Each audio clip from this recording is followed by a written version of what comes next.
ரோமருக்கு எழுதின நிருபம் 7ஆம் அதிகாரத்துக்கு திருப்புவோம். ரோமருக்கு எழுதின நிருபம் 7ஆம் அதிகாரம் 1 முதல் 4 வசனங்களை வாசிக்க போகிறேன். 4ஆம் வசனத்திலிருந்து இன்றைக்கு நாம் பிரசங்கிக்க போகிறோம்.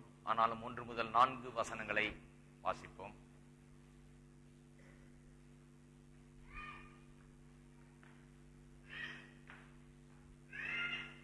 நியாயப்பிரமாணத்தை அறிந்திருக்கிறவர்களுடனே பேசுகிறேன்.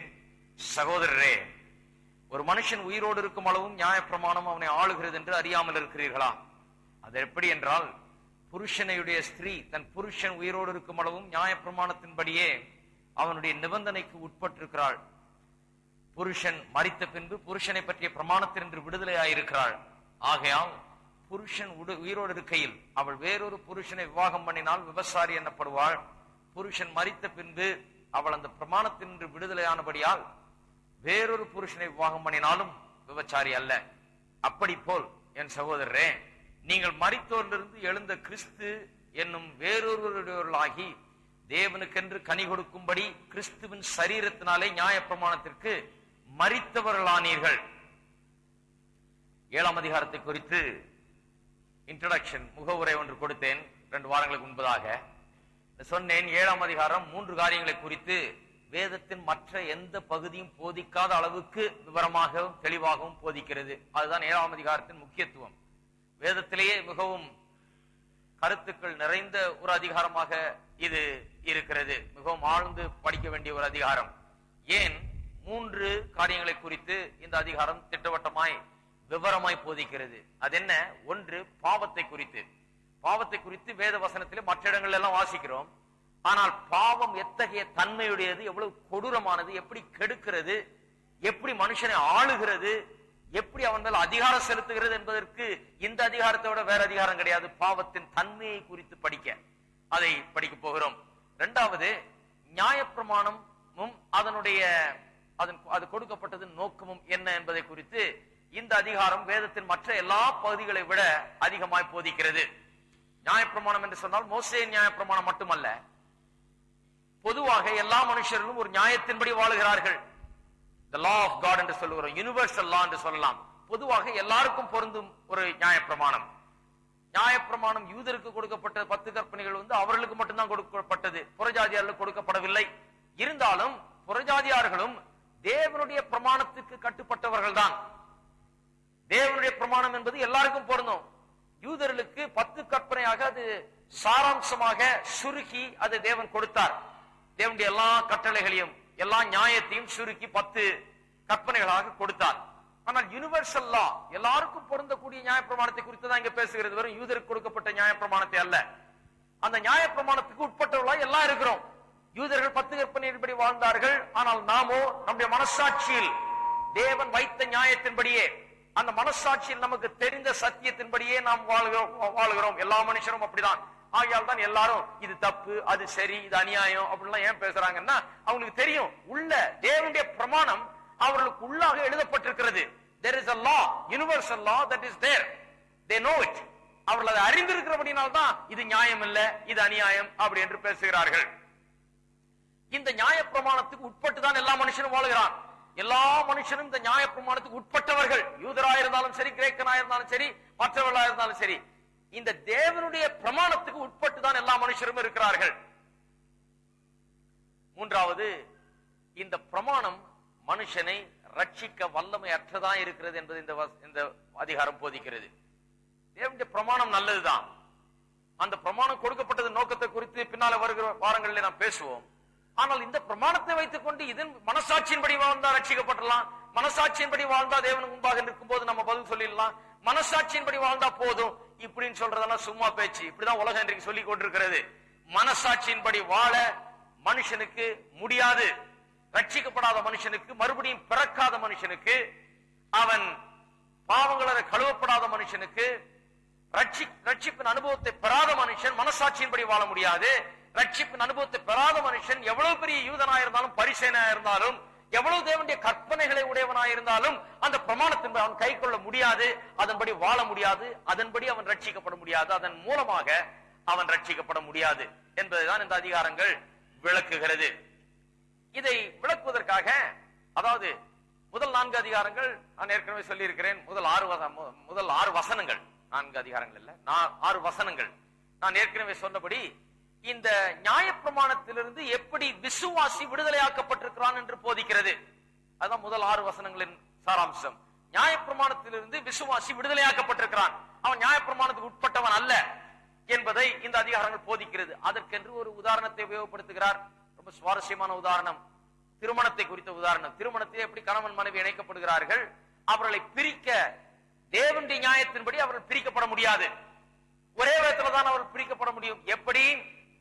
அவர்கள் ஒருவர் மரித்தால் அந்த திருமணம் முடிவுக்கு வருகிறது, அவர்கள் மற்றவர் போய் இன்னொரு திருமணத்தை செய்து கொள்ளலாம். அந்த ஒரு விதத்துல தான் அவர்கள் பிரிக்கப்பட முடியும் என்று போதித்து விட்டு அதை இந்த நியாயப்பிரமாணத்துக்கு ஒப்பிடுகிறார். நியாயப்பிரமாணத்தோடு நாம் திருமணம் செய்யப்பட்டிருந்தோம் என்று சொல்லுகிறார். ஒவ்வொரு மனுஷனும் ரட்சிக்கப்படுவதற்கு முன்பதாக நியாயப்பிரமாணத்தோடு எப்படி இணைக்கப்பட்டிருந்தானா திருமண உறவு போல் இருந்தது. அது முறிக்கப்பட முடியாத உறவு. யாராவது ஒருத்தர் செத்தாதான் அந்த உறவு முறிவு ஏற்படுமே ஒழிய வேற விதத்தில நியாயமாக அந்த உறவு முறிக்கப்பட முடியாது. எல்லா மனுஷரும் அந்த திருமண உறவுக்குள்ளாக இருந்தார்கள். நியாயப்பிரமாணம் என்கிற அந்த தேவனுடைய பிரமாணத்தோடு பிணைக்கப்பட்டு இணைக்கப்பட்டு அவர்கள் அப்படி இருந்தார்கள். ஆனால் ஒரு மரணம் ஒன்று நேர்ந்தது. அந்த பழைய புருஷன் செத்தான். நியாயப்பிரமாணம் என்கிற பழைய புருஷன் செத்து இப்பொழுது விசுவாசி, பழைய புருஷன் செத்த விசுவாசியா இருக்கிறான். இப்பொழுது புது புருஷனை அவன் உடையவனாக மாறுகிறான், புது திருமண வாழ்வுக்குள்ளாக நுழைகிறான், புது வாழ்வுக்குள்ளாக நுழைகிறான் என்று அப்படி இதை குறித்து போதிக்கிறார். 4ஆம் வசனத்தை நாம் பார்ப்போம். அவர் சொல்லுகிறார், அப்படி போல என் சகோதரரே, நீங்கள் மரித்தோரிலிருந்து எழுந்த கிறிஸ்து என்னும் வேறொருவருடையவர்களாகி, அதாவது இன்னொரு புருஷனை உடையவர்களாகி தேவனுக்கென்று கனி கொடுக்கும்படி கிறிஸ்துவின் சரீரத்தினாலே நியாயப்பிரமாணத்துக்கு மரித்தவர்களானீர்கள். 6ஆம் அதிகாரத்திலே சொல்லிட்டாரு. சிலுவையில் நடந்ததன் மூலமாக சிலுவையில் என்ன நடந்தது என்பதை குறித்து போதிக்கும் போது 6ஆம் அதிகாரத்தில் சொல்லுகிறார், சிலுவையிலே நாம் பாவத்துக்கும் மரணத்திற்கும் மரித்தோம். பாவத்திற்கும் மரணத்துக்கும் மரித்தோம். sin and death, we were dead to sin and death. பாவத்துக்கும் மரணத்துக்கும் மரித்தோம் என்று சொல்லுகிறார். இங்க சொல்லுகிறார் நாம் நியாயப்பிரமாணத்துக்கு மரித்தோம் என்று 7ஆம் அதிகாரத்தில் சொல்லுகிறார். பாவத்துக்கும் மரணத்துக்கும் மட்டும் மரிக்கல, நியாயப்பிரமாணத்திற்கு நாம் மரித்தோம் என்று இங்கே சொல்லுகிறார். எப்படி மரித்தோமாம்? கிறிஸ்துவின் சரீரத்தினாலே.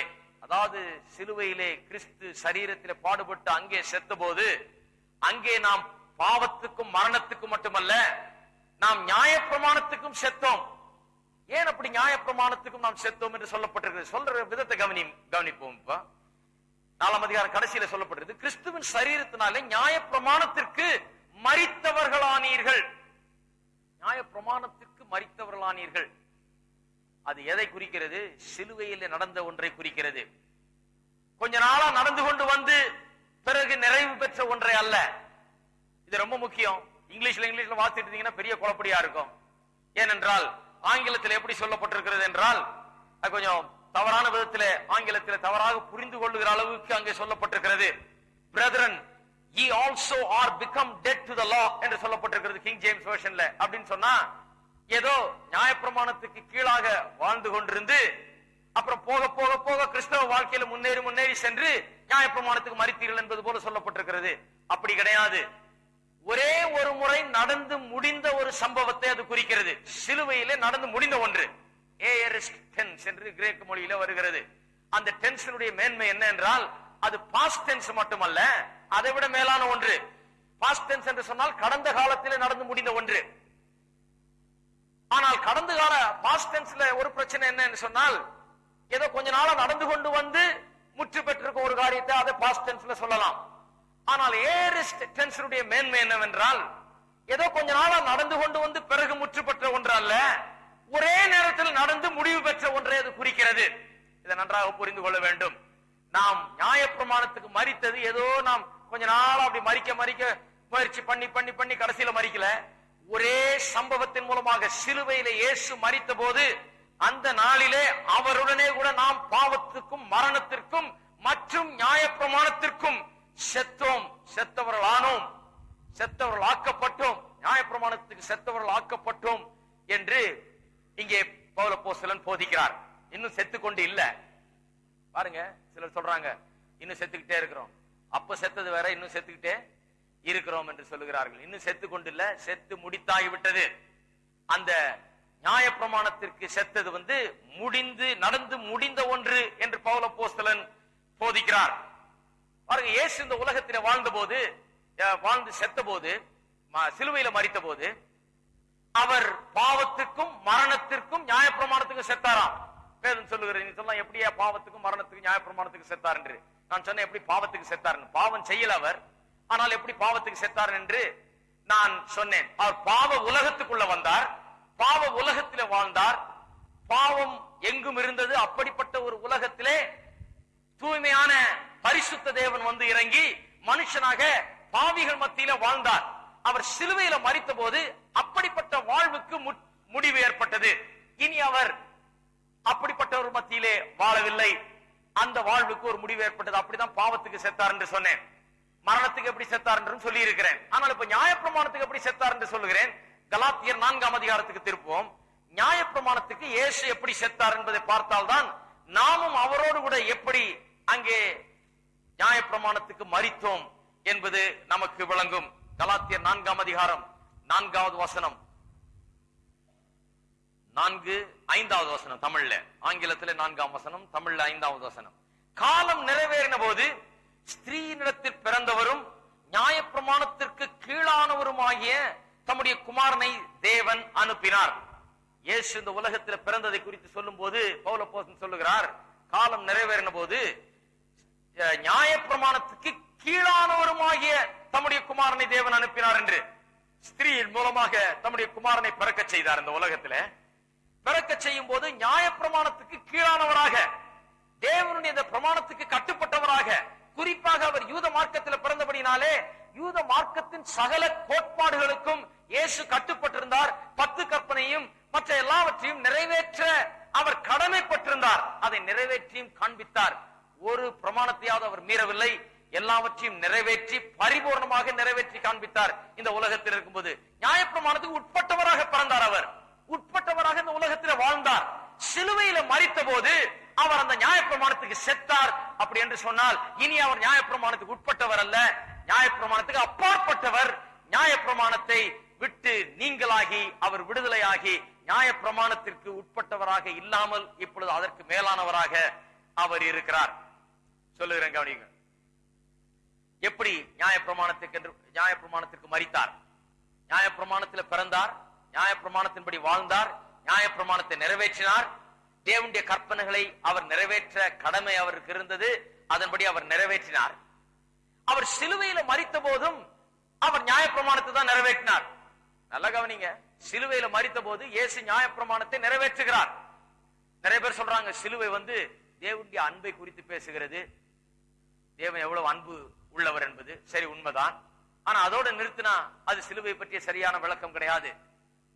அதோடு நிறுத்தினா என்ன கோளாறு?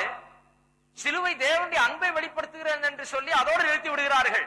அதோடு நிறுத்தினா என்ன பிரச்சனை என்று சொன்னால், தேவனுடைய நியாயப்பிரமாணம் அங்கே கணக்கில் எடுக்கப்படவில்லை. தேவனுடைய பிரமாணம் என்ன? பாவம் செய்கிற ஆத்துமா சாகவே சாகும். நமக்காக, நம்முடைய பாவங்களுக்காக அவர் செத்தார். ஆகவே வெறும் தேவனுடைய அன்பை வெளிப்படுத்துறதுக்காக சாகல அவர். நியாயப்பிரமாணம் அங்கே சிலுவையில் அவரை கொன்றது. அவர் சிலுவையில செத்ததுக்கு காரணம் என்ன? தேவனுடைய பிரமாணம். தேவன் நியாயாதிபதி, சர்வ லோகத்தை உண்டாக்கின நியாயாதிபதி அவர். அவர் பிரமாணத்தை வச்சிருக்கிறார். என்ன பிரமாணம்? பாவம் செய்கிற ஆத்மா சாகவே சாகும்னு. நம்முடைய பாவத்தை தன் மீது சுமந்தவராக சிலுவையிலே அவர் தொங்கினபடினாலே நியாயப்பிரமாணம் அங்க வேலை செய்யறோம். நியாயப்பிரமாணத்தின்படி அவர் சாகடிக்கப்பட வேண்டும். ஆகையால் தான் அவர் செத்தார். அங்கே சிலுவையில தொங்கிட்டு இருக்கும்போது ஈஸியா இறங்கிட்டு வந்திருக்கலாம். எப்படியாவது ரட்சித்துக்கு ஆண்டவர் இவங்களை நான் மறிக்கலாம் முடியாது அப்படின்னு அறிவித்து. ஆனா எப்படியாவது ஆண்டவர் ரட்சிக்க முடியாது. அன்பினால ரட்சித்துக்கொள்ள ஆண்டவரை அன்பினால ரட்சிக்கிறது இல்ல. நியாயப்பிரமாணத்தில் சொல்லப்பட்டது நிறைவேறிய ஆக வேண்டும். நியாயப்பிரமாணம் சில நியாயமான கோரிக்கைகளை வைக்கிறது. இப்படி செய்தா இதுக்கு இது தண்டனை, பாவம் செய்தா அதுக்கு சாவுதான் தண்டனை என்கிற நியாயமான கோரிக்கை நியாயப்பிரமாணம் வைக்குது. அந்த கோரிக்கையை ஒருபோதும் தள்ள முடியாது. தேவன் அதை கேன்சல் பண்ண முடியாது. பண்ணினார் என்றால் அவர் தேவன் அல்ல. அவர் சொன்னதை அவர் நிறைவேற்றணும். அவர் வைத்த பிரமாணத்தின்படி அவர் செய்தாகணும். ஆகையால் தான் சிலுவையிலே இயேசு மரித்தார். சிலுவையில தொங்கிக் கொண்டிருக்கும் போது நியாயப்பிரமாணத்தை அவர் நிறைவேற்றுகிறார். எப்படி நிறைவேற்றினார்? வாழும் போது எப்படி நிறைவேற்றினார்? நியாயப்பிரமாணம் சொல்லுறதெல்லாம் செய்தார். 10 கற்பனையில சொல்லப்பட்டதை செய்தார். அதன் மூலமா நிறைவேற்றினார். சிலுவையில தொங்கும் போது எப்படி நிறைவேற்றினார்? பாவம் செய்கிற ஆத்துமா சாகவே சாகும் என்று நியாயப்பிரமாணம் சொல்லுகிறதே, அதன்படி நான் சாகிறேன், தேவனுடைய தண்டனையை ஏற்றுக்கொள்ளுகிறேன், நியாயப்பிரமாணத்தை நிறைவேற்றுகிறேன், நியாயப்பிரமாணம் கொடுக்கிற தண்டனையை நான் ஏற்றுக்கொள்ளுகிறேன், நான் சுமந்து கொள்ளுகிறேன், அதனுடைய சாபத்தை, அதனுடைய தண்டனையை, அதனுடைய கொடுமையை நான் ஏற்றுக்கொள்கிறேன் என்று சொல்லி அந்த சிலுவையிலே அப்படியாக அவர் மரிக்கிறார். அப்ப சிலுவையில மரித்த போது நியாயப்பிரமாணத்தை நிறைவேற்றினார். அவர் மரித்து உயிரோடு எழுந்த போது என்ன ஆச்சு? மரித்து உயிரோடு எழுந்த போது நியாயப்பிரமாணத்தை நிறைவேற்றி முடித்தவராக எழும்புகிறார். இனி நியாயப்பிரமாணம் அவர் மீது வைக்கக்கூடிய கோரிக்கைகள் ஒன்றும் கிடையாது. வைக்கக்கூடிய கோரிக்கை எல்லாம் வச்சிருச்சு. வைக்க வேண்டிய டிமாண்ட் எல்லாம் அவர் மேல வைத்தாகி விட்டது. நியாயப்பிரமாணம் அவரை ஆக்கினைக்குள்ளாக தீர்த்தது. நியாயப்பிரமாணம் அவரை தண்டனைக்கு ஆளாக்கினது. நியாயப்பிரமாணம் சிலுவை மரணத்துக்கு அவரை ஒப்புவித்தது. நியாயப்பிரமாணம் தான் அது செய்தது. அவர் மரித்து உயிரோடு எழுந்த போது நியாயப்பிரமாணம் இன்னும் செய்யறதுக்கு வேற ஒண்ணும் இல்ல, எல்லாம் செய்ய வேண்டியதெல்லாம் செய்து முடித்தாகி விட்டது. உயிரோடு எழுந்த போது நியாயப்பிரமாணத்தை எல்லாம் நிறைவேற்றினவராக இனி ஒருபோதும் நியாயப்பிரமாணத்துக்கு கீழே வர வேண்டிய அவசியம் இல்லை. எல்லாவற்றையும் நிறைவேற்றினார். நியாயப்பிரமாணத்துக்கு வேற எந்த கோரிக்கைகளும் இனிமேல் கிடையாது. நியாயப்பிரமாணத்தின் கோரிக்கைகள் வேற எதுவும் கிடையாது என்கிற அளவுக்கு எல்லாவற்றையும் நிறைவேற்றி முடித்து விட்டார். அப்படி மரித்தார் சிலுவையில. அவர் மட்டும் நியாயப்பிரமாணத்தின் கோரிக்கைகளை நிறைவேற்றி முடித்து அந்த ஆப்ளிகேஷன்ஸ் எல்லாம் முடிச்சிட்டு இனிமே நியாயப்பிரமாணத்துக்கு எனக்கு சம்பந்தம் இல்லைன்னு சொல்லி எழுந்தார். அவர் மட்டுமல்ல, பவுல் அப்போஸ்தலன் சொல்லுகிறார், நாமும் அவரோடு கூட அப்படி எழுந்தோம் என்று. எத்தனை பேர் அவரோடு கூட உயிரோடு எழுந்திருக்கிறீங்க? அவரோடு கூட எழுந்திருக்கிறீர்கள் என்று சொன்னால் நியாயப்பிரமாணத்தின் கோரிக்கைகளுக்கு நீங்கள் உட்பட்டவர்கள் அல்ல. நியாயப்பிரமாணம் சொல்லுது பாவத்தை செய்கிற ஆத்மா சாகவே சாகும்னு. அது உங்களுக்கு பொருந்துமா? ஹலோ, இருக்கிறீங்களா?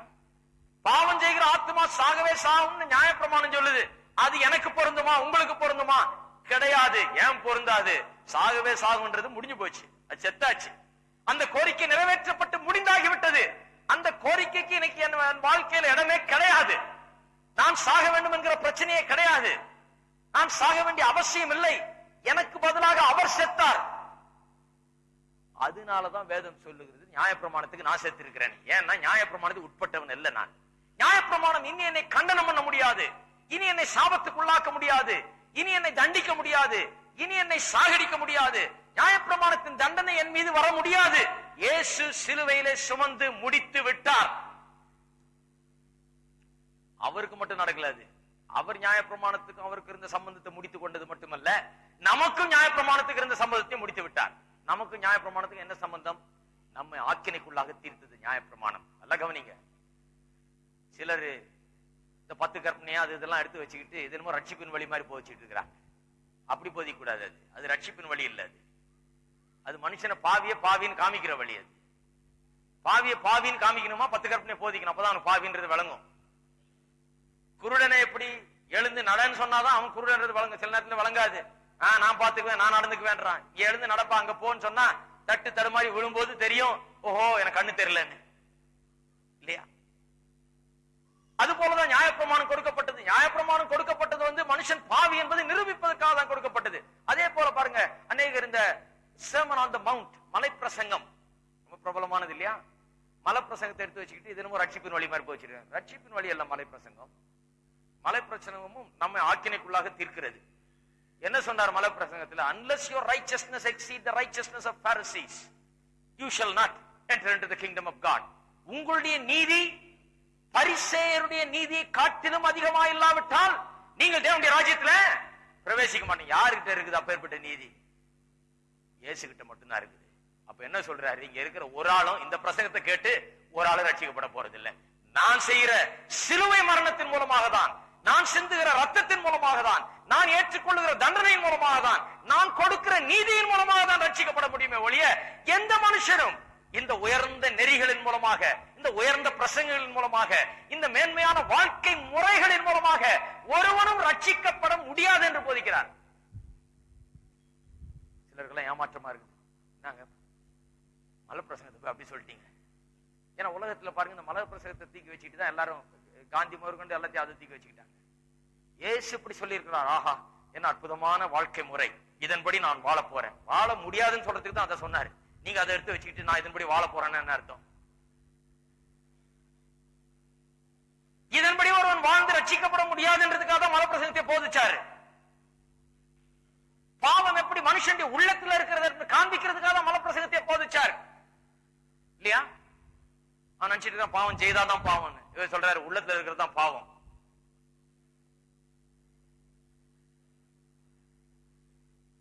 உள்ளத்துல இருக்கிறது யாரும் கவனிக்கிறது இல்ல. நான் செய்யலப்பா, நான் செய்யலப்பா, நான் செய்யலப்பான்றாங்கல்ல. நீ செய்யலப்பா, சரிதான்ப்பா, ஆனா உள்ள என்னப்பா இருக்குன்ற? உள்ள இருக்குது இல்ல பாவம். உள்ள இருக்கிற பாவத்தை காட்டுறதுக்கு தான் மனப்பிரசங்கம். ஒரு ஸ்திரீயை, if any man looks at a woman with a lustful eye, he has already committed adultery with her. ஒருவன் ஒரு ஸ்திரீயை இச்சையோடு பார்த்தால் அவளோடு ஏற்கனவே விபச்சாரம் செய்து ஆயிற்றுனாரு. நிறைய பேருக்கு வழங்கல. ஐயோ என்ன சொல்றாரு இவரு, நான் எந்த தப்பும் பண்ணலையே. தப்பு பண்ணீங்களா பண்ணலையான்றத சொல்லல, உள்ளத்துல என்ன இருக்கு அதை பற்றி தான் பேசுறாருங்க. உள்ளத்துல என்ன இருக்கு அதுதான் அங்க கணக்கு. ரொம்ப நாளைக்கு முன்னால சொல்லி இருக்கிறாரு. ஒரு வாலிபர் கூட்டத்துக்கு போய் உட்கார்ந்துட்டு இருக்கிறேன். ஒருத்தர் பிரசங்கம் பண்றாரு. இதுல வாலிப பையன்கள் எல்லாம் கூப்பிட்டு தனியா வச்சு பிரசங்கம் பண்றாரு. வாலிப பெண்கள் எல்லாம் கூப்பிட்டு ரொம்ப பிரசங்கம் பண்ணிட்டு இருக்காங்க தனியா. இங்க போய் உட்கார்ந்துட்டு இருக்கிறோம். இந்த வசனத்தை எடுத்து வச்சு பிரசங்கம் பண்றாரு. என்ன சொல்றார்? ஒரு பெண்ணை இச்சையோடு பார்த்தால் என்று சொன்னால் என்ன அர்த்தம்? பிரசங்கம் பண்ணி பண்ணி பண்ணி விளக்க முடியல சரியா. கடைசியில் என்ன சொன்னாரு? ஒரு உதாரணம் சொன்னார். ஒரு தடவை பார்த்தா தப்பு இல்ல, 2வது தடவை பார்த்தால் தான் தப்பு. எனக்கு பின்னால ஒருத்தன் உட்கார்ந்து இருக்கிறவன் ஒரு பையன் 16-17 வயசு இருக்குன்னு நினைக்கிறேன். சின்ன பசங்க எல்லாம் பாருங்க, ரொம்ப வால் பசங்க. அவன் பின்னால உட்கார்ந்துக்கிட்டு அவன் சொல்றது என் காதுல கேக்குது. அவன் சொல்றான், 2வது தடவை பார்த்தா தானே தப்பு, முதல் தடவை பார்க்கும் போதே பார்த்துக்கிட்டே இருக்கியா, கண்ணை எடுக்காத.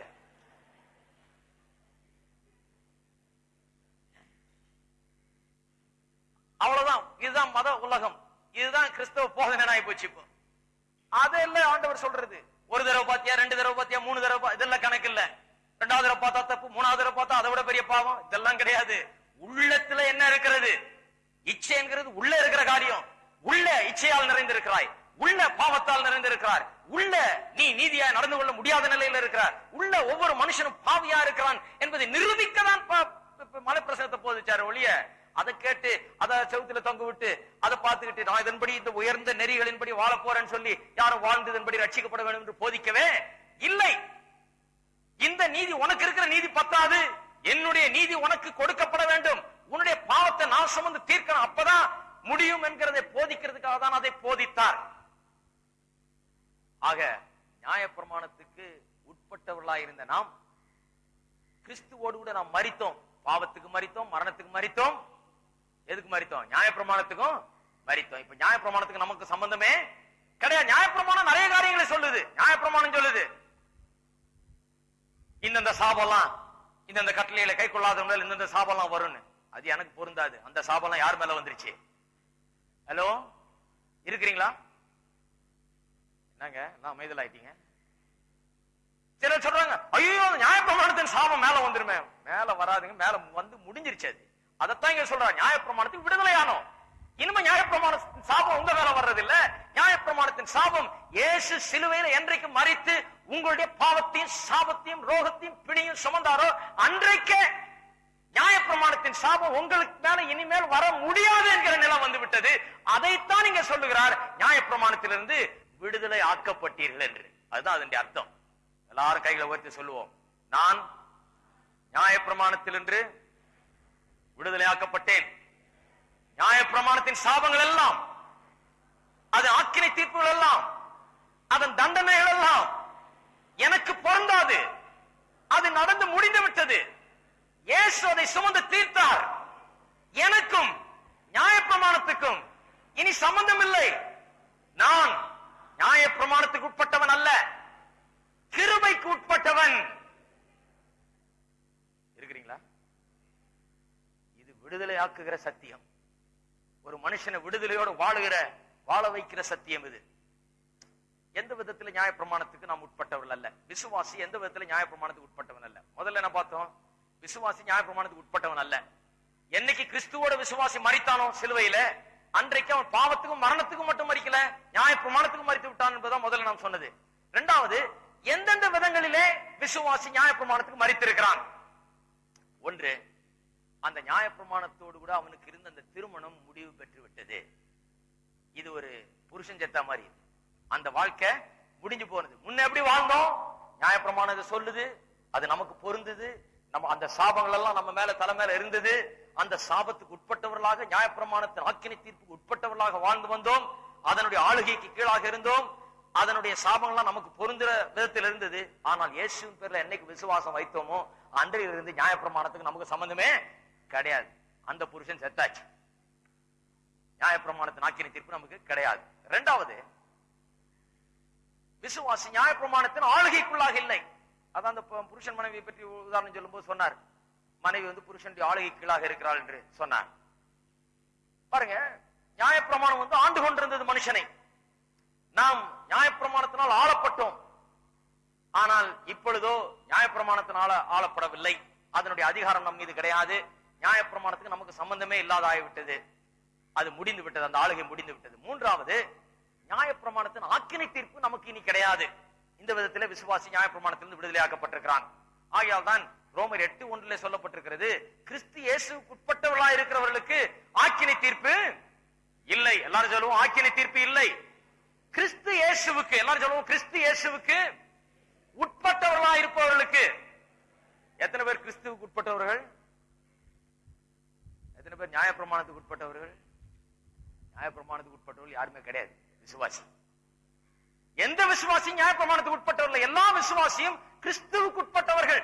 கிறிஸ்துவுக்கு உட்பட்டவர்களுக்கு, எல்லாரும் சொல்லுவோம் கிறிஸ்துவுக்கு உட்பட்டவர்களுக்கு இனி ஆக்கினை தீர்ப்பு இல்லை. இல்லை, there is no condemnation. ஆக்கினை தீர்ப்பே கிடையாது. இனிமே அந்த ஆக்கினை தீர்ப்பு என்ற பேச்சே வரக்கூடாது. பாருங்க, இது இந்த போதனை சரியா விளங்காதனால தான் அந்த கலாத்தியர் நிருபத்தை வாழ்த்து பாத்தீங்கன்னா பவுல் திட்டுறாரு. என்ன எப்படியா பிரசங்கம் பண்ணுவாங்க, என்ன திட்டுறாருங்க. ஒருத்தர் சொல்றாரு, தெக்க வையிறாரு ஐயா, வைய வேண்டியதா இருக்குது சில நேரத்தில். ஏன் வையிறாருன்னா, விளங்கல, சத்தியம் விளங்காம தான் தப்பா போயிருக்கிறாங்க. நியாயப்பிரமாணத்திலிருந்து விடுதலையாக்கப்பட்டோம் என்கிற சத்தியம் விளங்காதனாலதான் தங்களை நியாயப்பிரமாணத்துக்கு உட்பட்டவர்களாக்கி கொண்டு இனி விருத்த சேதம் பண்ணணும், அது பண்ணணும், இது பண்ணணும், அப்படி பண்ணணும், இப்படி பண்ணணும் சொல்றாரு. போட்டு வாங்குறாரு. கலாத்தியர்ல ஒரு முறை வேதாம் கல்லூரியில் போதித்தேன். அது என்ன மாதிரி புஸ்தகம் அது? அதுல சொல்றாரு, சத்தியம் விளங்கல, அதான் பிரச்சனை உனக்குன்றாரு. நியாயப்பிரமாணத்திலிருந்து விடுதலையாக்கப்பட்டாச்சு. மூன்றாவது காரியத்துக்கு வருவோம். விசுவாசி கிறிஸ்துவோடு கூட மரித்த போது பாவத்துக்கும் மரணத்துக்கும் மட்டுமல்ல நியாயப்பிரமாணத்துக்கும் மரித்திருக்கிறான். இரண்டாவது, அவன் எந்தெந்த விதத்தில் மரித்தான் என்றதை பார்த்தோம். மூன்றாவது, விசுவாசி நியாயப்பிரமாணத்துக்கு மரித்தது மட்டுமல்லாமல், அந்த பழைய புருஷனுக்கு மரித்தது மட்டுமல்லாமல், அந்த பழைய புருஷனோடு உள்ள உறவு அங்கே முறிவுபட்டது மட்டுமல்லாமல், அங்கே முடிந்தது மட்டுமல்லாமல், இப்ப புது புருஷனுடைய உறவு ஆரம்பித்திருக்கிறது. The believer is married to Christ. இதுதான் மூணாவது காரியம். விசுவாசி நியாயப்பிரமாணத்திலிருந்து விடுதலையாக்கப்பட்டது மட்டுமல்லாமல், அந்த பழைய புருஷன் சேர்த்து அந்த உறவு முடிந்தது மட்டுமல்லாமல், இப்ப ஒரு புதிய புருஷனை உடைய புதிய உறவை ஆரம்பித்திருக்கிற ஒருவனாயிருக்கிறான். நல்லா சொல்றேன் கவனிங்க, புது கல்யாணம் நடந்திருக்கு. ஹலோ, நல்லா யோசித்து பாருங்க. ஒரு பெண்ணுடைய புருஷன் இறக்கிறார், மரித்தாச்சு. மரித்த பிறகு சரி, புருஷன் மரித்தாச்சுன்னு சொல்லி இன்னொரு மாப்பிள்ளை பார்த்து இன்னொரு கல்யாணம் பண்ணி வைக்கிறாங்க இல்லையா? இப்ப இந்த பெண் எப்படி நடந்து கொள்ள வேணும் கொஞ்சம் யோசித்து பாருங்க. இப்ப இந்த பெண்ணு ஒவ்வொரு நாளும் பழைய புருஷனே நினைச்சு வாழ்ந்துகிட்டு இருக்கணுமா? ஹலோ, ஒவ்வொரு நாளும் பழைய புருஷனையே நினைத்து வாழ்ந்து கொண்டிருக்க வேண்டுமா? இந்த திருமணம் புது திருமணம், இந்த புருஷன் செத்து இப்ப இரண்டாவது புதிதாக ஒரு திருமணம் பண்ணப்பட்டிருக்கிறது. இந்த விசுவாசி என்கிற மனைவி கிறிஸ்துவோடு கூட திருமணம் பண்ணப்பட்டிருக்கிறாளே, அவள் எப்படி வாழ வேண்டும்? விசுவாசியானவன் எப்படி இந்த புது உறவுக்குள்ளாக வாழ வேண்டும்? கொஞ்சம் சிந்தித்து பார்க்க வேண்டும். எப்படி வாழ வேண்டும் என்று சொன்னால், இனியும் அந்த பழைய புருஷனுடைய புருஷனோடு கூட வாழ்வது போல நினைத்து கொண்டு அந்த உணர்விலே வாழக்கூடாது. ஹலோ, பழைய புருஷனோட வாழுகிற நினைவை வைத்துக் கொண்டு அந்த நினைவிலேயே அந்த உணர்விலேயே வாழ்ந்து கொண்டிருக்க கூடாது. எப்படி விசுவாசி பழைய புருஷனுடைய நினைவிலே வாழ்ந்து கொண்டிருக்கிறான்? நிறைய விசுவாசிங்க அப்படி இருக்கிறாங்க. எப்படி வாழ்ந்து கொண்டிருக்கிறார்கள்? ஒன்னு சொல்றேன்.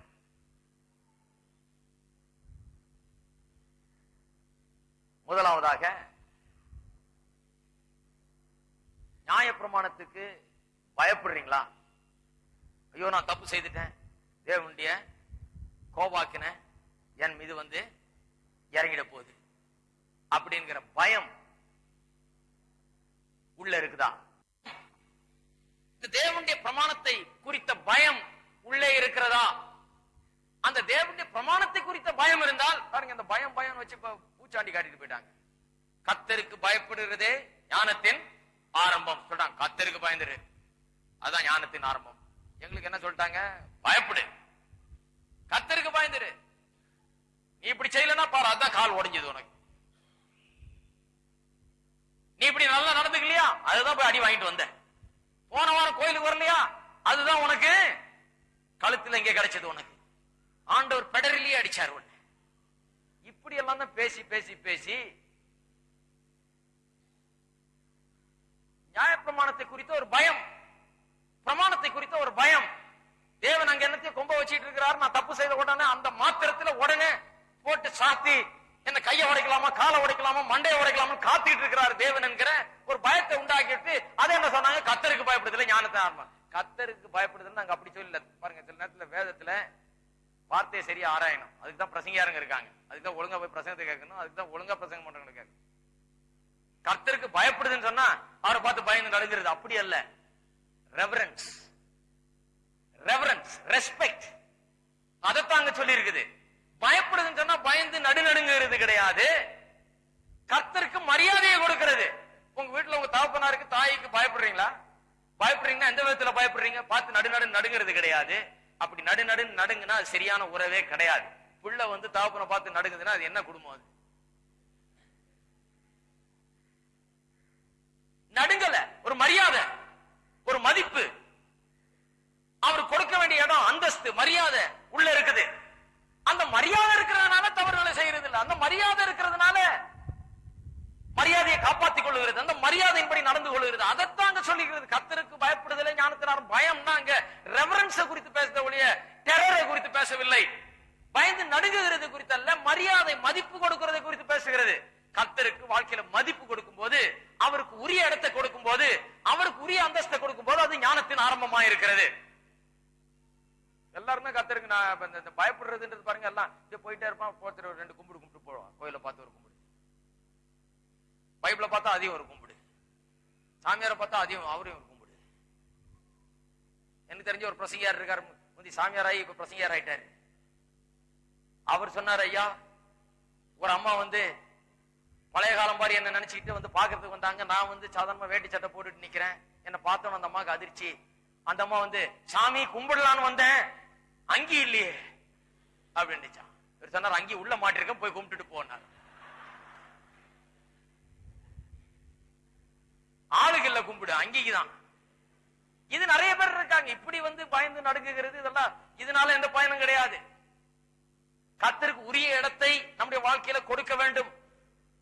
பாருங்க, நாம் கர்த்தருக்குள்ளாக வந்துட்டபடினால, கிறிஸ்துவுக்குள்ளாக இருக்கிறபடினாலே பயம் நீங்கி விட்டது. நான் தினந்தோறும் கர்த்தர் மேல இருந்து என்னத்தை தூக்கி போடுறாரோ அப்படின்னு உட்கார்ந்து இல்ல. இன்னைக்கு என்ன குண்டு போடுறாரோ, கர்த்தர் பயங்கரமானவர்.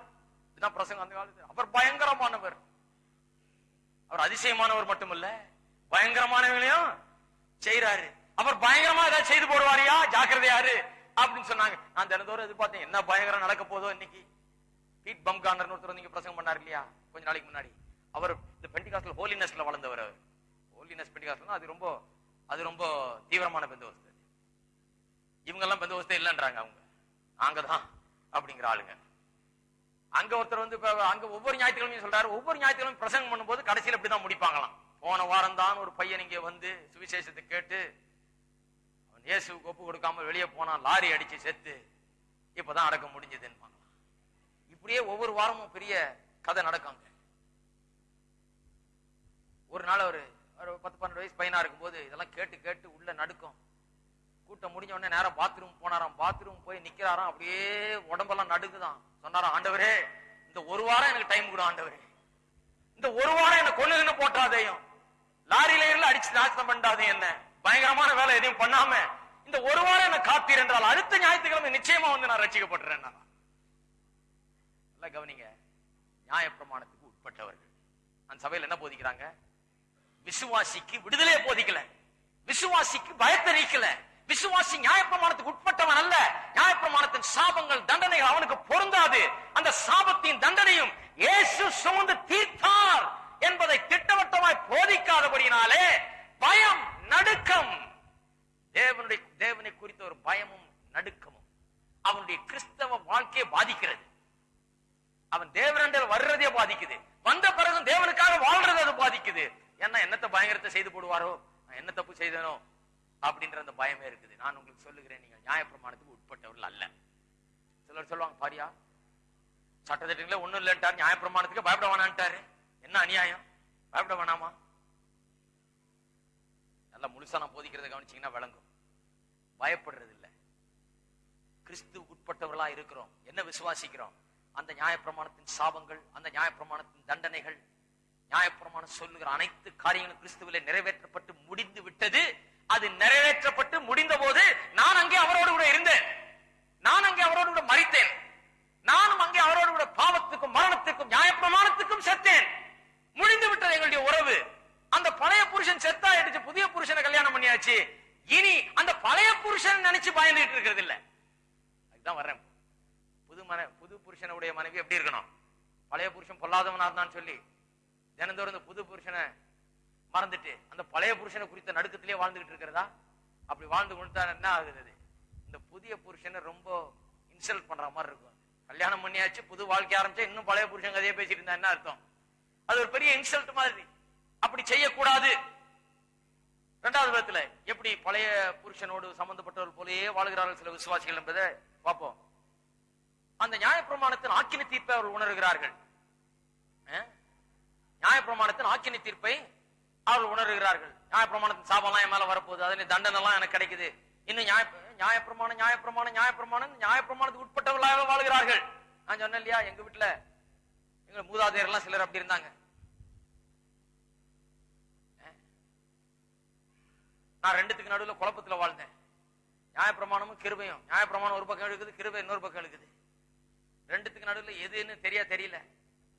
நரகம் நிச்சயம்னு முடிவு பண்ணிட்டேன். எப்படியாவது கொஞ்சம் டைம் வாங்கி எப்படியாவது இந்த பிரச்சனையை தீக்கணும்னு முயற்சி பண்றது. என்னதான் ரட்சிக்கப்பட்டாலும் நரகம் தான் நிச்சயம்ட்டாங்க. ஒரு தப்பு பண்ண தீர்ந்துச்சு, உனக்கு நரகம் தான் போ அப்படின்னு சொல்லிட்டாங்க. எப்படி நீ மோட்சம் போக முடியாது? செய்த இல்லையா, நீ மோட்சம் போக முடியாது போ. இப்படிதான் அவங்களுடைய அப்ரோச். அப்ப என்ன? அந்த ஆக்கினை தீர்ப்பு, நியாயப்பிரமாணத்தின் ஆக்கினை தீர்ப்புக்குள்ளாகவே வாழ்கிறபடினால நியாயப்பிரமாணத்திலிருந்து விடுதலையான பிறகும் அந்த பழைய புருஷனையே நினைச்சு அந்த ஆக்கினை தீர்ப்புக்கு பயந்து அதற்கு கீழே வாழ்ந்து கொண்டிருக்கிறார்கள். நான் ஒன்று சொல்லுகிறேன், கவனிங்க.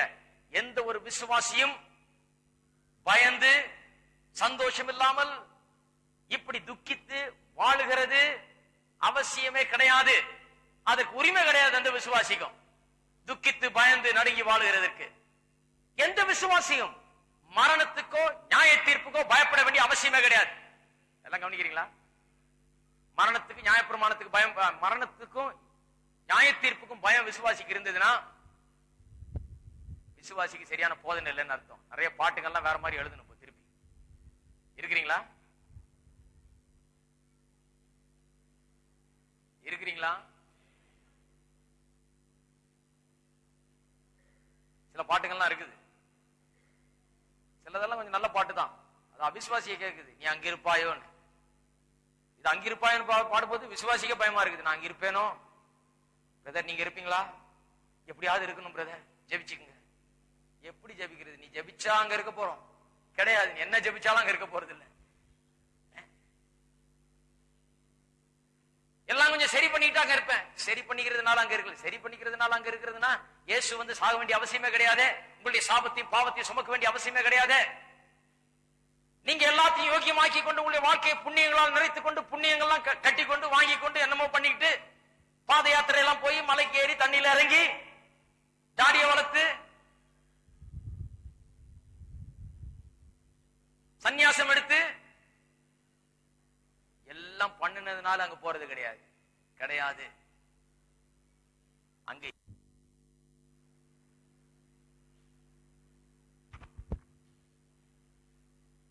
எதனால அங்க இருப்பேன் என்கிற நிச்சயம் நான் ஏதோ யோக்கியனா இருக்கிறதுனால அல்ல. கர்த்தராகிய இயேசு கிறிஸ்துவின் ரத்தம் என்னுடைய பாவங்களை எல்லாம் சுத்திகரித்து என்னை கழுவி இருக்கிறது. அதுல எனக்கு நிச்சயம். கிறிஸ்து என்னுடைய சாபத்தை சுமந்து தீர்த்தார், அதுல எனக்கு நிச்சயம். நியாயப்பிரமாணத்தின் ஆக்கினை அவர் ஏற்றுக்கொண்டார், அதுல எனக்கு நிச்சயம். அந்த ஆக்கினை தீர்ப்புகள், அதனுடைய தண்டனைகள் எனக்கு இனி பொருந்தாது, நான் அதற்கு செத்தேன், அது எனக்கு நிச்சயமா தெரியும். ஆகையால் நான் அங்கு இருப்பேன். நான் அங்கிருப்பேனேன்னு பாடும்போது ரொம்ப சத்தமா பாடணும். நல்லா அங்கிருப்பேன். எத்தனை பேர் சொல்றீங்க அங்க இருப்பேனே? அப்ப நியாயப்பிரமாணத்தை, நியாய தீர்ப்பு குறித்து பயம் இல்லையா? மரணத்தை குறித்து பயம் இல்லையா? கிடையாது. அது எப்படி பயம் இல்லாம இருக்கலாம்? ஏனென்று சொன்னால் சிலுவையில இயேசு என்னுடைய தண்டனைகள், என்னுடைய சாபங்கள், எனக்கு வர வேண்டிய எல்லா பாக்கியம் அவர் எடுத்துக்கொண்டார். எனக்கு கொடுக்கப்பட வேண்டிய அனைத்து சாபங்களையும் அவர் ஏற்றுக்கொண்டார். ஆகையால எனக்கு மரணத்தை குறித்தோ நியாய தீர்ப்பை குறித்தோ பயமே கிடையாது. இன்றைக்கு சொல்லுகிறேன், விசுவாசியா இருந்தாலும் அது நிச்சயமாக ஒவ்வொரு விசுவாசிக்கு இருக்க வேண்டும். அது ஏன் இல்லைன்னா தப்பான பாட்டெல்லாம் பாடிட்டு இருக்கிறான். தப்பா பாடிக்கிட்டு எடுக்கப்படுவோமோ எடுக்கப்பட மாட்டோமோ, போக மாட்டோமோ, பாதி பேர் போவோம் பாதி பேர் விடப்படுவோம், இப்படியே நினைச்சிட்டு இருக்கிறதுனால அவர்களுக்கு அந்த நிச்சயம் கிடையாது, பயம் இருக்குது. மரணத்தை குறித்த பயம், எதை குறித்த பயம்? நியாய தீர்ப்பு குறித்த பயம். வேதம் சொல்லுகிறது உங்களுக்கு ஆக்கினை தீர்ப்பு கிடையாது. ஆக்கினை தீர்ப்பு கிடையாதுன்னு சொன்ன பிறகு, அதாவது தண்டனை கிடையாது, உங்களுக்கு பனிஷ்மெண்ட் கிடையாது. பனிஷ்மெண்ட் கிடையாதுன்னு சொன்ன பிறகு நியாய தீர்ப்புல போய் நிக்கிறதுக்கு யாருக்காவது பயம் இருக்கணுமா? அது நியாயமா இருக்கிறது? கவனிங்க, நியாய தீர்ப்புல ஆக்கினை தீர்ப்பு கிடையாதுன்னு சொல்லிட்ட பிறகு போய் அங்க நிற்கும் போது, நியாயாதிபதிக்கு முன்பாக நிற்கும் போது பயம் இருக்கணுமா? இருக்கக்கூடாதா? இருக்கக்கூடாது. ஏன்னா தண்டனை தான் கிடையாது. அப்ப எதுக்கு போய் நிக்க போறோம்? விசுவாசி எதுக்கு நியாய தீர்ப்புல போய் நிக்கிறோம்னா, நம்முடைய கிரியைக்கு தக்க பலனை பெறுவதற்கு. அவ்வளவுதான். பலன் இருந்தா, அது கிரியை இருந்தா அதுக்கு தக்க பலன் கிடைக்கும். நிறைய பேர் நல்ல கிரியைகளை செய்து கிறிஸ்துவுக்காக ஆத்துமாக்களை சம்பாதித்து கொண்டு வருவர்களுக்கு அதுக்கு தக்க பலன் கிடைக்கும். ஒண்ணுமே ஆத்துமாக்களை சம்பாதிக்காம தாங்க ரட்சிக்கப்பட்டது போதுன்னு போய் சேர்றவங்களுக்கு ஒண்ணும் கிடைக்காது. வெண்ணங்கியும் குருத்தோலையும் கிடைக்கும். வெண்ணங்கியும் குருத்தோலையும் வச்சுக்கிட்டு பேசாம நிக்க வேண்டியது, கிடைச்ச வரைக்கும் போதும். ஆக்கினி தீர்ப்பு கிடையாது. உங்களை நரகத்துக்கு அனுப்ப போறது கிடையாது. செய்த கிரியைக்கு பலன் கிடைக்கும். ஒண்ணுமே நற்கிரியை செய்யல, பலனை பெறுகிற அளவுக்கு எந்த கிரியும் செய்யலன்னா ஒண்ணும் கிடைக்காது. வெறுங்கையோட நிக்க போறோம். இருந்தாலும் மோட்சம் தான் போற போறோம். ஆகையால் தான் விசுவாசி மரணத்தை குறித்தோ நியாய தீர்ப்பை குறித்தோ பயப்படுகிறது கிடையாது. இருக்கிறீங்களா?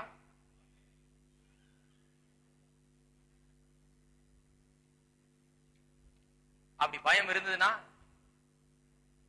நியாய பிரமாணத்திலிருந்து விடுதலையாக்கப்பட்டோம் என்கிற அறிவு இல்லைன்னு அர்த்தம். அந்த விசுவாசி அதை குறித்த வெளிப்பாடு இல்லைன்னு அர்த்தம். இன்னொரு காரியம், பழைய உணர்வுல வாழ்றது போலவே உணர்ந்து கொண்டு அந்த உணர்விலேயே அந்த ஒரு இதிலேயே வாழ்ந்து கொண்டிருக்க கூடாது. புது உறவு வந்தாச்சு, புது திருமணம் இயேசுவோடு செய்யப்பட்டாகிவிட்டது. அந்த பழைய நியாயப்பிரமாணத்துக்கு உட்பட்டிருந்தோம் என்கிற நிலை மாற வேண்டும். அந்த உணர்வுல அந்த நிலையில வாழ்ந்து கொண்டிருக்க கூடாது. இரண்டாவது, இந்த கிறிஸ்துவோடு கூட ஏற்பட்டிருக்கிற இந்த திருமண உறவு அது பூரணமான ஒரு உறவு. எபேசியர் 5ஆம் அதிகாரத்துக்கு திருப்பவும் துரிதமா வாசிக்கிறேன். எபேசியர் 5ஆம் அதிகாரம் 25ஆம் வசனத்திலிருந்து. இங்க புருஷர் மனைவியை குறித்து பேசுகிறது. உண்மையா கேட்க போனா கிறிஸ்துவை குறித்தும் கிறிஸ்துவை விசுவாசிக்கிற விசுவாசிகளை குறித்தும் பேசுகிறது. அதில் ரெண்டு ஞாபகம் வச்சுக்கணும். 25, புருஷர்களே உங்கள் மனைவிகளில் அன்பு கூறுங்கள், அப்படியே கிறிஸ்துவும் சபையில் அன்பு கூர்ந்து தாமதை திருவசனத்தை கொண்டு தண்ணீர் முழுக்கினால் சுத்திகரித்து பரிசுத்தமாக்குகிறதற்கும் கரைதரை முதலானவைகள் ஒன்றும் இல்லாமல் பரிசுத்தும் பிழையற்றதுமான மகிமையுள்ள சபையாக அதை தமக்கு முன் நிறுத்திக் கொள்வதற்கும் தம்மை தாமே அதற்காக ஒப்பு கொடுத்தார். அப்படியே புருஷர்களும் தங்கள் மனைவிகளை தங்கள் சொந்த சரீரங்களாக பாவித்து அவர்கள் அன்பு கூற வேண்டும். தன் மனைவியில் அன்பு கூறுகிறவன் தன்னில் தான் அன்பு கூறுகிறான். தன் சொந்த மாம்சத்தை பகைத்தவன் ஒருவனும் இல்லையே. கர்த்தர் சபையை போஷித்து காப்பாற்றுகிறது போல ஒவ்வொருவனும் தன்னுடைய மாம்சத்தை போஷித்து காப்பாற்றுகிறான். நாம் அவருடைய சரீரத்தின் அவயவங்களாயும், பாருங்க எவ்வளவு நெருக்கமான உறவுன்னு பாருங்க, கிறிஸ்துவுக்கும் விசுவாசிக்கும் இருக்கிற உறவு. நாம் அவருடைய சரீரத்தின் அவயவங்களா, பாருங்க புருஷன் மனைவியின் பேசிட்டு இருந்து திடீர்னு நாம் அவருடைய சரீரத்தின் அவயவங்கள்னு சொல்லுது. நாம் கிறிஸ்துவனுடைய சரீரத்தின் அவயவங்களாயும் அவருடைய மாம்சத்துக்கும் அவருடைய எலும்புகளுக்கும் உரியவர்களாகவும் இருக்கிறோம். எத்தனை பேர் பாக்குறீங்க? கிறிஸ்துவோடு கூட உங்களுக்கு இருக்கிற அந்த புதிய உறவை கொஞ்சம் கவனியுங்கள். அது எப்படிப்பட்ட உறவு? இதை விட ஆழமான ஒரு உறவு கிடையாது. ஒரே மாம்சமா இருக்கிறோம், எலும்பில் எலும்பும் மாம்சத்தில் மாம்சமுமாய் நாம் இருக்கிறோம். அவர் நம்மை நேசிக்கிறார், நம்மை போஷிக்கிறார், நம்மை காப்பாற்றுகிறார், கரை திரை அற்றவர்களாக நம்மை ஆக்குகிறார். அவர் எல்லாத்தையும் செய்கிறார். நம்மை அன்பு கூர்ந்து எல்லாவற்றையும் இந்த புருஷன் நமக்காக செய்கிறார். அதைத்தான் அந்த வசனம் சொல்லுது. இது ஆழமான உறவு, உறுதியான உறவு, உண்மையான உறவு. இது நிமித்தம் மனுஷன் தன் தகப்பனையும் தன் தாயையும் விட்டு தன் மனைவியுடன் இசைந்து இருவரும் ஒரே மாம்சமா இருப்பார்கள். இந்த ரகசியம் பெரியது. நான் கிறிஸ்துவை பற்றியும் சபையை பற்றியும் சொல்லுகிறேன். யாரை பற்றி சொல்றாரு? கிறிஸ்துவை குறித்தும் சபையை குறித்தும். அப்ப இந்த உறவு என்பது கிறிஸ்துவோடு கூட ஏற்பட்டிருக்கிற உறவு மிகவும் ஆழமான, உறுதியான, நெருக்கமான உறவு. இதுல கரைதிரைகளை அவர் போக்குகிறார், குறைகளை அவர் நீக்குகிறார், அவர் மன்னிக்கிறார், அவர் சரி செய்கிறார். அவர் எல்லாவற்றையும் சரி செய்து நம்மை போஷித்து நம்மை காப்பாற்றி நம்மை வெறுக்கிறது கிடையாது. தன்னுடைய சொந்த மாம்சத்தை யாராவது வெறுப்பாங்களா? உங்க மாம்சத்தை நீங்க வெறுக்கிறீங்களா? கிடையாது. வெறுத்தா அந்த மனுஷனுக்கு ஏதோ வியாதின்னு அர்த்தம், ஏதோ மனநோய். நிறைய பேர் சொல்றாங்க, சரீரத்தை நான் வெறுத்து இதை பட்டினி போட்டு இதை நொறுக்கி, அது மென்டல் சிக்னஸ். அது சரீரத்தை பேணி பாதுகாத்து சரியா போஷித்து சரியா வச்சு இதை சரியா சுத்தம் பண்ணி சரியான ஆகாரத்தை கொடுத்து இதை சரியா வைத்திருப்பதுதான் சரியான ஆளுடைய அடையாளம். கிறிஸ்து நம்முடைய புருஷர், அதை நமக்காக செய்கிறார். நாம் அவருடைய சரீரமா இருக்கிறோம். நம்ம அவர் வெறுப்போடு பார்க்கிறது இல்லை, எப்படி பார்க்கிறார்? அன்போடு பார்க்கிறார். குறைகள் இருக்கிறதா அதை மன்னிக்கிறார், கரைதிரை அற்றவர்கள் ஆக்குகிறார், நம்மை சீர் செய்கிறார், நம்மை போஷிக்கிறார், நம்மை பாதுகாக்கிறார், நம்மை நேசிக்கிறார். இது ஆழமான உறவு. நாம் அவரோடு கூட அவருடைய ஒரே சரீரமாகி விட்டோம். இனி அவர் நம்மை வெறுக்க முடியாது. இருக்கீங்களா? அவர் நம்மை ஒருபோதும் வெறுப்பது கிடையாது.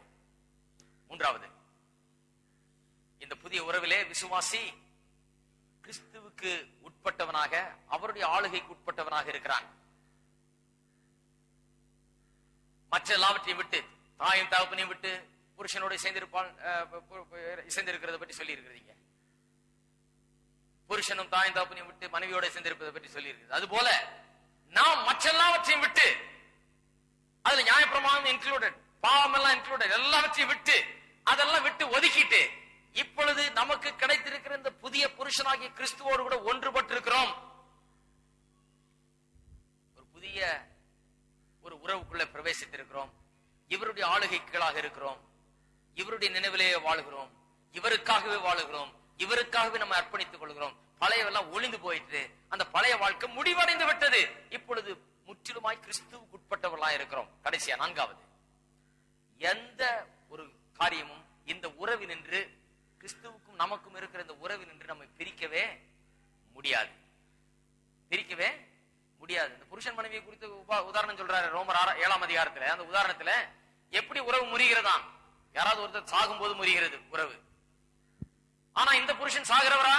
இப்பொழுது நமக்கு கிடைக்கிற புருஷன், கிடைத்திருக்கிற புருஷன் சாகாத புருஷன், சாவே கிடையாது அவருக்கு, சாவில்லாத புருஷன். இயேசு கிறிஸ்து மரித்து உயிரோடு எழுந்தவர், இனி ஒருபோதும் மரிப்பதில்லை. ஆகையால் இந்த உறவுக்கு முடிவே கிடையாது. அவர் சாகிறது இல்லை என்கிறது மட்டுமல்லாமல் நாமும் சாவது கிடையாது. நாம் எப்படி சாவது கிடையாது? பாருங்க, சாவு என்பது இப்பொழுது இந்த உலக வாழ்க்கை முடிவு பெற்று நாம் சாகிறது, அடக்கம் பண்ணப்படுறது அதல்ல. சாவு என்கிறது குறிப்பாக இரண்டாம் மரணம், தேவனை விட்டு நித்திய நித்தியமாய் பிரிந்திருப்பது என்பது. அந்த மரணத்துக்குள்ளாக எது ஒரு மனுஷனை அனுப்புகிறது? நியாயப்பிரமாணம். நியாயப்பிரமாணம் சொல்லுகிறது, பாவம் செய்கிற ஆத்மா சாகவே சாகும். வெறும் சரீர பிரகாரமா சாகிறதல்ல, சரீர பிரகாரமா செத்து அவன் புதைக்கப்பட்ட பிறகு நித்திய நித்தியமாக தேவனிடத்திலிருந்து பிரிந்திருப்பது, அதுதான் சாவு. அது பெரிய சாவு. இந்த சாவை விட இந்த சாவாது தேவலாம். அந்த சாவு நித்திய நித்தியமாக தேவனற்றவனாக அவன் வாழ்வது. அந்த சாவு நமக்கு கிடையாது. ஏனென்றால் நியாயப்பிரமாணம் தான் அந்த சாவுக்குள்ள ஒரு மனுஷனை அந்த தண்டனைக்குள்ள ஆக்குகிறது. ஆனால் நாமோ நியாயப்பிரமாணத்திலிருந்து நீங்களாக்கப்பட்டோம், விடுவிக்கப்பட்டோம். அந்த சாவு நமக்கு கிடையாது. The law alone has the power to prescribe death. அந்த நியாயப்பிரமாணம் ஒன்றுக்கு தான் மனுஷனை சாவுக்குள்ளாக்கும்படியாக அதிகாரம் இருக்கு. அந்த சாவுக்குள்ளாக ஆக்குற அதிகாரம் இருக்கிறது. தேவனுடைய நியாயப்பிரமாணம் சொல்கிறது பாவம் செய்கிற ஆத்மா சாகவே சாகும் என்று. அந்த நியாயப்பிரமாணத்தின் கோரிக்கைகள் எல்லாம் நிறைவேற்றப்பட்டு முடிந்து விட்டது கல்வாரி சிலுவையிலே. ஆகையால் நாம் நியாயப்பிரமாணத்துக்கு மரித்தோம். நியாயப்பிரமாணத்துக்கு மரித்தபடினாலே மரணத்துக்கும் மரித்திருக்கிறோம். மரணம் நமக்கு நீ கிடையாது. இருக்கிறீங்களா? அப்ப அவரும் சாகல, நாமும் சாக மாட்டோம். இந்த உறவு நித்தியமான உறவு. இயேசுவுக்கும் நமக்கும் உள்ள உறவு நித்தியமா இருக்கக்கூடிய உறவு. இதுல இருந்து நம்ம யாரும் பிரிக்கவே முடியாது. கடைசி அந்த வசனத்தை வாசித்து முடித்து விடுகிறேன். 8ஆம் அதிகாரம் ரோமர் 8:27 முதல் 37 முதல் அல்லது 38 முதல். மரணமானாலும் ஜீவனானாலும் தேவதூதர்களானாலும் அதிகாரங்களானாலும் வல்லமைகளானாலும் நிகழ்காரியங்களானாலும் வருங்காரியங்களானாலும் உயர்வானாலும் தாழ்வானாலும் வேற எந்த சிருஷ்டியானாலும், பாருங்க என்னென்னாலும் சொல்லி இருக்கு. மரணமும் பிரிக்க முடியாதான், ஜீவனும் பிரிக்க முடியாதான், தேவதூதரும் அதிகாரங்களும் வல்லமைகளும் நிகழ்காரியங்களும் வருங்காரியங்களும் பிரிக்க முடியாது. எதுவுமே பிரிக்க முடியாது. உயர்வானாலும் தாழ்வானாலும் வேற எந்த சிருஷ்டியானாலும் நம்முடைய கர்த்தராகி கிறிஸ்து இயேசுவில் உள்ள தேவனுடைய அன்பை விட்டு நம்மை பிரிக்க மாட்டாதென்று நிச்சயித்திருக்கிறேன். நல்லா கவனிங்க, அந்த கடைசி லைனை அண்டர்லைன் பண்ணுங்க. பிரிக்க மாட்டாதென்று நிச்சயித்திருக்கிறேன்.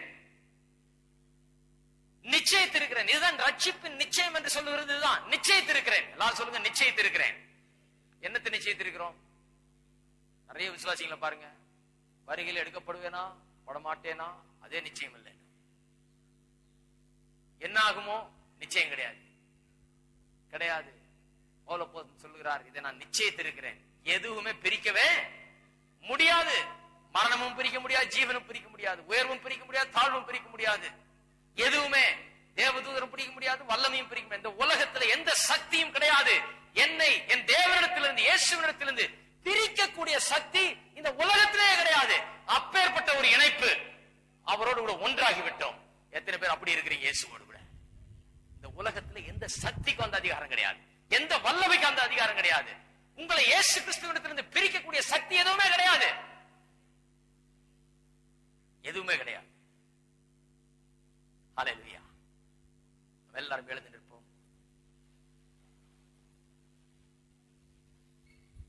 அந்த நிச்சயத்தை உடையவர்களாக இங்கிருந்து நாம் செல்ல வேண்டும். நம்முடைய வாழ்க்கை எப்படி இருக்க வேண்டும்? இன்னும் வரும் வாரங்களில் போதிக்க போறோம். பாருங்க, ஏதோ கொஞ்சம் கேட்டுட்டு போய் எதையா சொல்லிட்டு இருக்க கூடாது. முழுசா கேட்கணும். நியாயப்பிரமாணத்துக்கு நாம் உட்பட்டவர்கள் அல்ல. எந்த விதத்துல அதனுடைய சாபங்கள் அதனுடைய தண்டனைகள் எல்லாம் நமக்கு பொருந்தாது. அதெல்லாம் முடிஞ்சிருச்சு. இயேசுவோட கூட முடிந்து விட்டது. அவர் செத்தப்ப நான் அங்க அதற்கு செத்து விட்டேன்.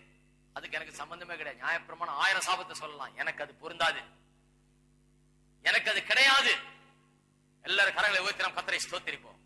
நான் சாபத்துக்கு உட்பட்டவன் அல்ல, ஆசீர்வாதத்துக்கு உட்பட்டவன். கிறிஸ்து இயேசுவுக்குள்ளாக சகல ஆவிக்குரிய ஆசீர்வாதங்களால் நம்மை அவர் ஆசீர்வதித்திருக்கிறார் என்று வேதம் சொல்லுகிறது. நான் ஆசீர்வாதத்துக்கு உட்பட்டவன், நீங்களும் ஆசீர்வாதத்துக்கு உட்பட்டவர்கள். சாபங்கள் அல்ல, ஆசீர்வாதம், தண்டனை அல்ல, தேவனுடைய கிருபை வரம். ஹல்லேலூயா. அப்படி வாழ வேண்டும் வாழ்க்கையை. ஹல்லேலூயா. ஸ்தோத்திரம் தேவனே, ஸ்தோத்திரம். குறைகள்லாம் இருக்குதே, சில குறைகள்லாம் வாழ்க்கையில் இருக்கிறது. அப்படின்னா எப்படியா? அந்த குறைகள் எல்லாம் போக்குகிறவர், கரைதரை அற்றவர்களாக மாற்றுகிறவர் அந்த கிறிஸ்து. அவர் உங்களுக்குள்ள இருக்கிறார்.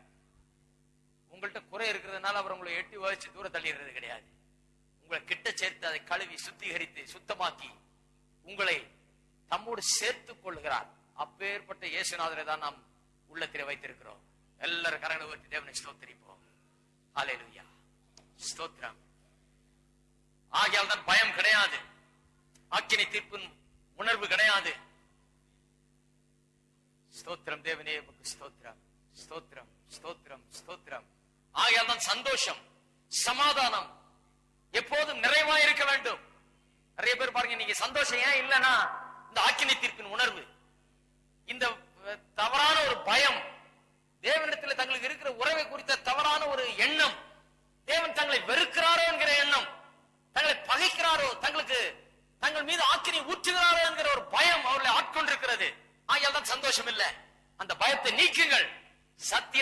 ஆக்குங்கள், சத்தியம் உங்களை விடுதலையாக்கும் என்று வேதம் சொல்லுகிறது. விடுதலையாகுங்கள், அந்த பயத்தில் நின்று விடுதலையாகுங்கள். ஹல்லேலூயா. சந்தோஷத்தை சமாதானத்தையும் பெறுங்கள். ஹல்லேலூயா. ஸ்தோத்திரம் தேவனே, உமக்கு ஸ்தோத்திரம். எங்கள் அன்பின் தேவனே, கர்த்தராகிய இயேசுவின் நாமத்தில் உம்மிடம் வருகிறோம். தர்மியான காலை வேளைக்காக உமக்கு ஸ்தோத்திரம். உம்முடைய வார்த்தை நீர் மலையை போல எங்கள் மீது பொழிந்தருளபடியால் உமக்கு ஸ்தோத்திரம். எங்களுக்கு ஆக்கினி தீர்ப்பு கிடையாது. நியாயப்பிரமாணத்துக்கு நாங்கள் உட்பட்டவர்கள் அல்ல. அதிலிருந்து நீங்களாக்கப்பட்டிருக்கிறோம். அது முடிந்து விட்டது. அதனுடைய சாபங்கள் எங்களுக்கு அல்ல. தேவனுடைய நீதிதான் எங்களுக்கு சொந்தம். கிறிஸ்துவனுடைய ஆசீர்வாதங்கள் அனைத்தும் எங்களுக்கு சொந்தம். இதை அறிவிக்கிறோம் இயேசுவின் நாமத்திலே. எல்லா பிசாசின் சகலவிதமான எண்ணங்களும் கட்டுகளும் பிசாசு சகலவிதமான பிசாசு கிரியைகளும் இயேசுவின் நாமத்தில் அதமாகட்டும். ஜனங்கள் விடுதலை இன்றைக்கு பெறட்டும். சத்தியத்தை அறிகிற அறிவின் மூலமாய் வருகிற விடுதலை உண்டாகட்டும் இயேசுவின் நாமத்திலே. சந்தோஷம் சமாதானமும் உள்ளங்களை நிரப்பட்டும்.